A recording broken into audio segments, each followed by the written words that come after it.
AP deputy CM Pawan Kalyan Nellore జిల్లా కావలి చేరుకున్నారు.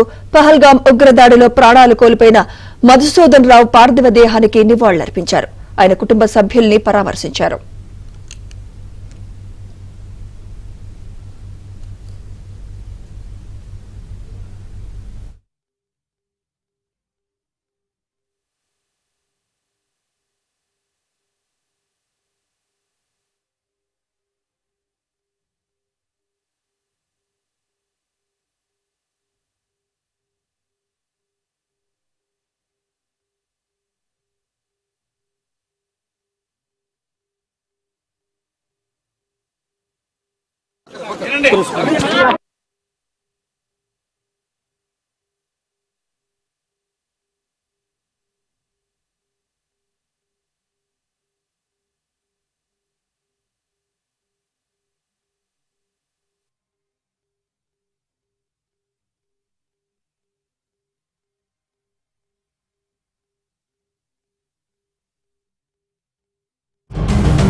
ఇచ్చేసి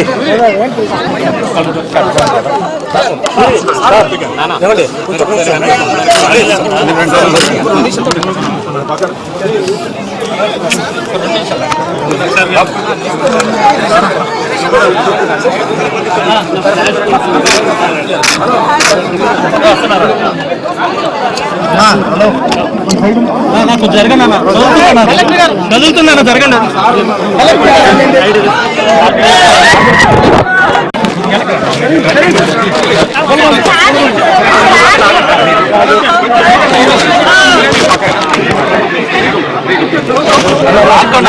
ఇచ్చేసి అలా ఇచ్చేసి అలా ఇచ్చేసి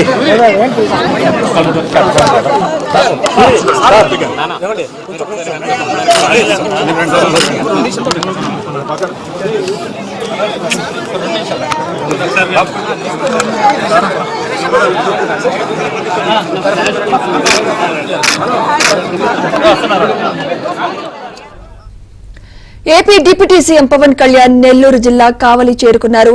పహల్గాం ఉగ్రదాడిలో ప్రాణాలు కోల్పోయిన మధుసూదన్ రావు పార్థివ దేహానికి నివాళులర్పించారు. ఆయన కుటుంబ సభ్యుల్ని పరామర్శించారు.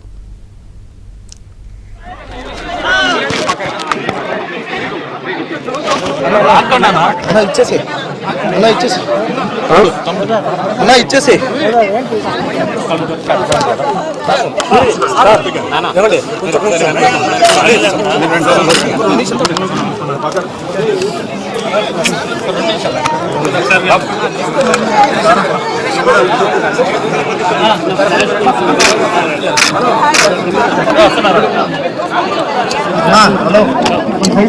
నాకు జరగండి చదువుతున్నా జరగండి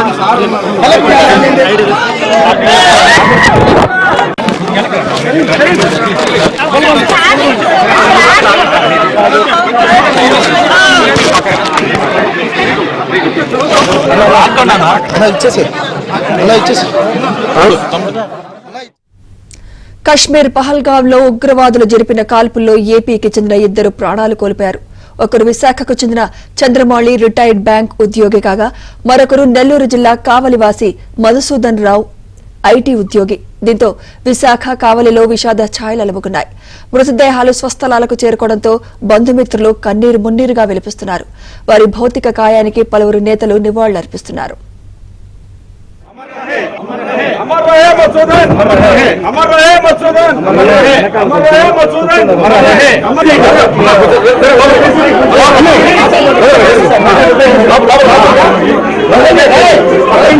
मिगता వెళ్ళిపోండి బయటికి ప్లీజ్ కొంచెంసేపు టైం నుంచి మిగతా నిమిషాలు వెళ్ళండి ప్లీజ్.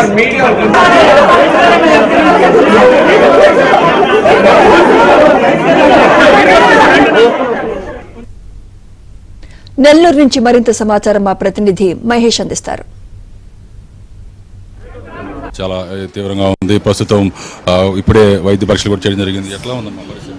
బీపీ ప్రస్తుతానికి నార్మల్ ఉందండి. 120/80 ఉంది. ఇట్లా ఉండేవాళ్ళు మధు మీతోటి 3 రోజులు ఇక్కడే ఉండేవాళ్ళంటగా 4 వారం రోజుల్లో 3 రోజులు ఇక్కడే ఉండేవాడు బాబు. బాగుండేది. మాకు నా కొడుకు లేని లోటు ఎవరూ తీర్చలేరు సార్. మేము బ్రతకడం వేస్ట్ అనిపిస్తుంది సార్. ప్రతిరోజు కూడా మీకు ఫోన్లు చేసి మాట్లాడతాడు సార్, ప్రతిరోజు చేస్తాడు. మీకోసం అమెరికాలో ఉద్యోగం కూడా వదిలేసి బెంగళూరు వదిలేసి వచ్చాడు సార్ మా కోసమే. నా బిడ్డ అక్కడున్నా బాగుండేవాడేమో. ఇప్పుడు మీ ఆరోగ్య పరిస్థితి? నా ఆరోగ్యం అంతగా ఏం ఆరోగ్యం సహకరించడం లేదు సార్. ఆయన పెద్దానికి ఆయనకి హార్ట్ ప్రాబ్లం అన్నీ ఉన్నాయి. సర్జరీ జరిగింది. ఆరోగ్యం పరంగా ఇద్దరికి హెల్త్ బాగుండదు. సార్. మా పాప వాళ్ళు ఇద్దరు పాపలు, వాళ్ళు బెంగళూరులో ఉంటారు. అంత ఫ్యామిలీ మొత్తం. బాబు కూడా అక్కడే ఉండేవాడు. నిన్న మీ ఆరోగ్య పరిస్థితి ఎలా ఉంది? చదువులో అన్న యాక్టివ్గా ఉంటారు, ఫ్యామిలీ రెస్పాన్సిబిలిటీ అన్నీ తీసుకుంటారు. కేవలం మా పేరెంట్స్ చూసుకోవడానికి మాత్రమే తను యుఎస్ నుంచి రిటర్న్ అయ్యారు. సో ఇది ఇప్పుడు వాళ్ళు ఏం చేయాలి అని అర్థం కావట్లేదు. మా కొడుకు లేడు, మేము ఉండము అంటున్నారు. ఇప్పుడు ఈ మధ్యన ప్రధానికి హార్ట్ సర్జరీ 3 years బ్యాక్ జరిగింది. Heart surgery. సో వాళ్ళ కండిషన్ ఇలా ఉంది, ఏమీ అర్థం కావడం లేదు. వాళ్ళ పరిస్థితి సడన్గా జరిగింది. ఇది ఎలాగా ప్రధాని మోడీ ఎలా రియాక్ట్ అవుతారు ఈ విషయానికి అనేది తెలియదు. ఇది సోషల్ యాక్టివిటీగా జరిగింది. ఇది పర్సనల్ గ్రడ్జ్ అంటూ ఏం కాదు కదా ఇది. సో ఇది ప్రజలే బలి అవుతున్నారు. దానికి రెస్పాన్సిబిలిటీ ఎలా తీసుకుంటారో రాజకీయంగా ఆయన ఎలా సమాధానం చెప్తారో ఆయనకే తెలియాలి దీని గురించి. తర్వాత అందరూ కూడా చాలా మందికి 150 మందికి పైగా ఉద్యోగాలు ఇప్పించారు. ఎవరు కదిలించినా కూడా మధుసూదన్ రావు చాలా మంచి వ్యక్తి అని చెప్పారు. చాలా మంచి వ్యక్తి. సో మా నాన్నగారు కష్టపడి చదివించారు మా ముగ్గురిని. సో లాస్ట్ నేను ఎంసీఏ చదివేటప్పుడు నాన్న ఫీజు కట్టలేకపోతే కూడా అన్నయ్య కాలేజీలో వర్క్ చేసి నాకు 2 years ఫీజు కట్టారు. సో ఎవ్రీ రెస్పాన్సిబిలిటీ మా అన్నయ్య తీసుకున్నారు. ఈరోజు మా అన్నయ్య లేరు. మొత్తం మీద వాళ్ళిద్దరు కూడా వృద్ధ దంపతులు, వాళ్ళ తల్లిదండ్రులు ఇద్దరు కూడా వీళ్ళకి 2 కుమార్తెలు 1 కుమారుడు. మధుసూదన్ రావు కుటుంబ బాధ్యతలన్నీ కూడా చిన్నప్పటి నుంచి నెత్తినేసుకొని కుటుంబాన్ని ముందుకు తీసుకెళ్ళడం జరిగింది. అలాగే బంధువులు స్నేహితులను కూడా ఎంతో మందిని ఆర్థిక సహాయం చేయడం, ఉద్యోగాలు ఇప్పించడం చేశారు. దాదాపు 150 మందికి పైగా ఐటీ ఉద్యోగాలు ఇప్పించినట్టుగా చెప్తూ ఉన్నారు. ఆయన లేని లోటు వాళ్ళ కుటుంబానికే కాదు, ఈ కావలి ప్రాంతానికి మొత్తం కూడా తీరని లోటు అని చెప్తున్నారు. Video Nishad కిరణ్తో Mahesh Babu, AB Andhra Jyothi, Nellore.